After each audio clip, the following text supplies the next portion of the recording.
স্বৈরাচারের দোসর আওয়ামী আইনজীবীদের কুমিল্লা আদালতে প্রবেশে নিষেধাজ্ঞা ঘোষণা করেছে বৈষম্য বিরোধী ছাত্র আন্দোলন কুমিল্লা জেলা ও মহানগর কমিটির সদস্যরা।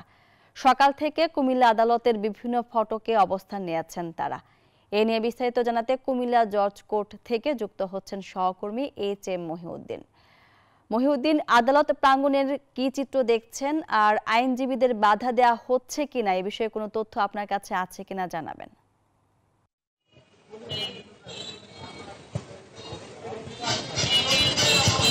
ধন্যবাদ মনি, আপনি যেমনটি বলছিলেন কুমিল্লা জেলা আওয়ামী আইনজীবী পরিষদের উদ্যোগেই কিন্তু আমার পিছনে যে মুরালটি রয়েছে সে মুরালটি কিন্তু তারা নির্মাণ করেছিলেন গত 6 ফেব্রুয়ারি বৈষম্য বিরোধী ছাত্র আন্দোলনের যে নেতৃবৃন্দরা রয়েছেন তারা এই আইনজীবীদেরকে ফ্যাসিস্ট আওয়ামী সরকারের দোসর হিসেবে চিহ্নিত করে তারা দেওয়ালে দেওয়ালে সেখানে ব্যানার ঝুলিয়ে রেখেছেন। যারা আওয়ামী আইনজীবী রয়েছেন তাদের বিভিন্ন উস্কানির কারণে কিন্তু বৈষম্য বিরোধী ছাত্র আন্দোলনের এই লোকজন জড়িত ছিল এবং যারা ইন্ধন দিয়েছেন তাদেরকে কোর্ট আঙ্গনে যাতে প্রবেশ না করে সেজন্য দেওয়ালে দেওয়ালে এভাবে ছবি যুক্ত করে পরিচয় দিয়ে কিন্তু তাদেরকে এভাবে চিহ্নিত করা হচ্ছে।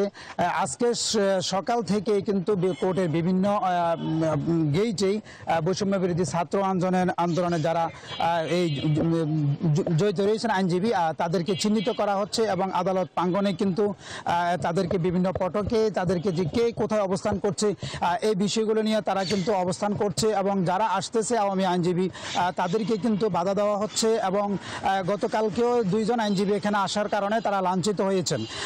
কুমিল্লার আদালতের বিভিন্ন এলাকায় এই বৈষম্য বিরোধী ছাত্র আন্দোলনের নেতৃবৃন্দরা তারা অবস্থান করছেন এবং যারা আওয়ামী আইনজীবী রয়েছেন তারা যাতে করে এখানে প্রবেশ না করতে পারে তারা সেই বিষয়গুলো নিয়ে জোরালো একটা পদক্ষেপ করছেন এবং তারা হুঁশিয়ারি করেছেন কুমিল্লা এই জজ আদালতে যদি আওয়ামী আইনজীবীদের পদচারণা হয় তাহলে তারা আরও কঠোর হুমকি দিচ্ছেন এবং তারা ব্যবস্থা নেবেন। বৈষম্য বিরোধী ছাত্র আন্দোলনের নেতৃবৃন্দরা জানিয়েছেন যে আওয়ামী মহিউদ্দিন, আপনাকে ধন্যবাদ।